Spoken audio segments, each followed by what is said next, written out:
नमस्कार मित्रों, एक नए वीडियो के साथ मैं professor CP Faseen, former senior professor of chemistry, Hemchandracharya, north Gujarat university, Patan, Gujarat. एक फिर पिक्चर की याद ताज़ा हो गई। 1970 में बनी थी, पूरब और पश्चिम। मनोज कुमार द्वारा निर्मित थी, मनोज कुमार द्वारा ही निर्देशित थी। किस तरह पश्चिमी सभ्यता को पूरब में बदलने का एक सफल प्रयास मनोज कुमार जी करते हैं। हर किसी किरदार की अनोखी भूमिका थी। शर्मिला टैगोर जी हों, सायरा बानो हों, मनोज कुमार हों, मदनपुरी हों, प्राण हों। किस तरह मनोज कुमार देशभक्ति से ओतप्रोत होकर एक पश्चिम संस्कृति से लत-प्रत ओतप्रोत लड़की को परिवर्तित करने का एक सफल प्रयास करते हैं। आप सोच रहे होंगे ये मैं कहानी कह रहा हूं। ये कहानी इसलिए कह रहा हूं, आज हम जिस संक्रमण के दौर से गुजर रहे हैं, जी हां, मैंने कहा we are passing from such a vicious transition state. Vicious transition state. Neither we are living in east nor in waste.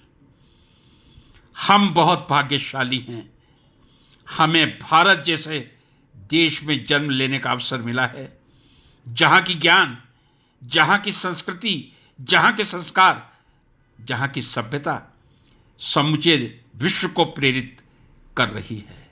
लेकिन क्या हमारे देश की वर्तमान पीढ़ी, जो ज्ञान की तरफ बहुत तेजी से अग्रसर हो रही है, टेक्नोलॉजी की तरफ तेजी से अग्रसर हो रही है, क्या उसे पूरब का मानो या पश्चिम का मानो या बीच की स्थिति मानो? फ्रेंड्स, निर्णय आपको करना है। आज मैं चाहूंगा कि कमेंट बॉक्स में जरूर आप लोग कमेंट करें। आज की मैं जब वर्तमान पीढ़ी को देखता हूं और आज से 40 साल पहले की पीढ़ी को देखता हूं, 40 साल पहले की युवा पीढ़ी, जिसमें मैं भी सम्मिलित हूं, और लगभग 60 वर्ष के या 65 वर्ष के या 70 वर्ष के सभी वरिष्ठ नागरिक, सीनियर सिटीजन शामिल हैं।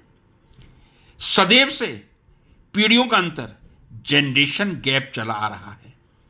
आज मेरा अपने मित्रों से यही प्रश्न है। जनरेशन गैप सदा से चला आ रहा है, यह प्रकृति का नियम है। क्या आज से 40 साल पहले, जब आज के सीनियर सिटीजन युवावस्था में थे, तब क्या जनरेशन गैप उतना था जितना आज देखने को मिल रहा है? आज की वयस्क पीढ़ी, सीनियर सिटीजन कह दूं, आज की युवा पीढ़ी,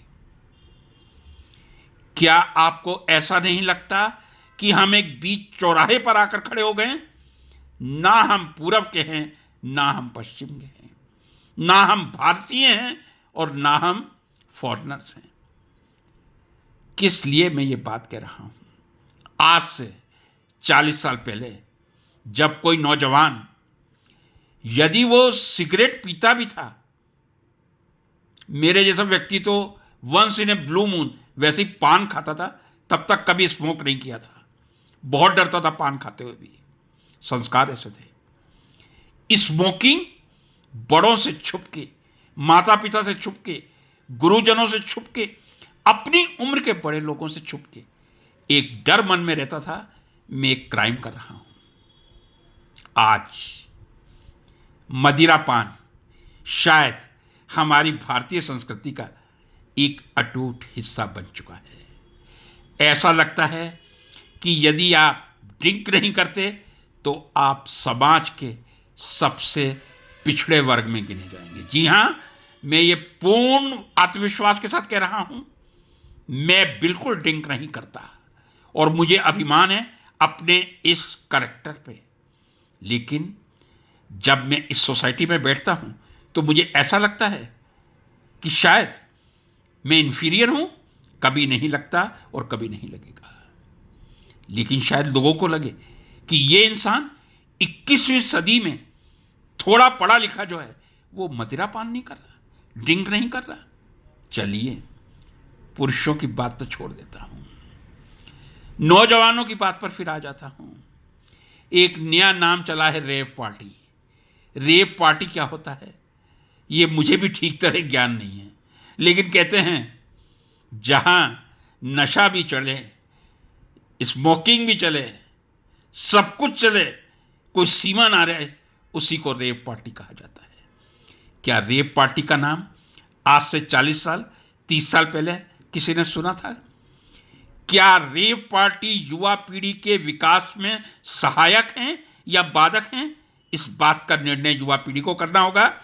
लेकिन देश की वयस्क जनता जो सीनियर सिटीजन्स भी हैं, उन्हें भी अपने विचार रखने होंगे। यदि हम मुंह पर उंगली रख के बैठेंगे, हम भी उतने ही दोषी माने जाएंगे जितने ये करने वाले दोषी होते हैं। भारतीय समाज सभ्य समाज है। बड़ों का सम्मान इस संस्कृति की प्राचीन अनूठी परंपरा रही है।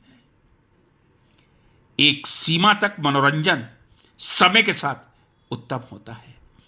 आप क्लब में बैठिए, स्मोक कीजिए, ड्रिंक कीजिए, कोई समस्या नहीं है। लेकिन मैं एक बहुत ही पिछड़ा हुआ व्यक्ति हूं, माफी के साथ कह रहा हूं, समय के साथ अपने आप को शायद अपडेट नहीं कर पाया हूं। क्या भारतीय संस्कृति हमारे देश की महिलाओं को मदिरापान करने के लिए अनुमति दे सकती है? यदि अनुमति देती है तो फिर मेरा जो टाइटल है उसके साथ पूरी तरह से मैं कहता हूं जस्टिफिकेशन होता है। ना हम पूरब में हैं, ना हम पश्चिम में हैं। सुबह हम भगवान का नाम लें, भगवान की पूजा करें और शाम को मदिरा का सेवन करें।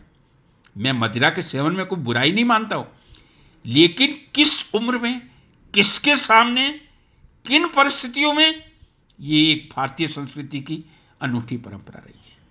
इससे आगे मैं खुल के बोलने में अपने आप को असमर्थ पा रहा हूं।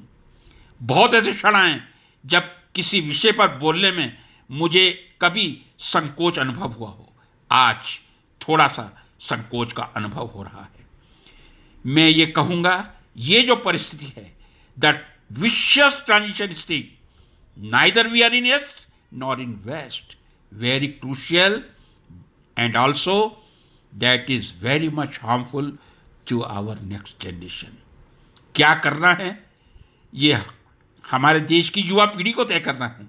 मार्गदर्शन सीनियर सिटीजन्स को करना होगा, चाहे युवा पीढ़ी उसका अनुपालन करे या ना करे। वीडियो अच्छा लगा हो शेयर करें, सब्सक्राइब करें। नमस्कार मित्रों।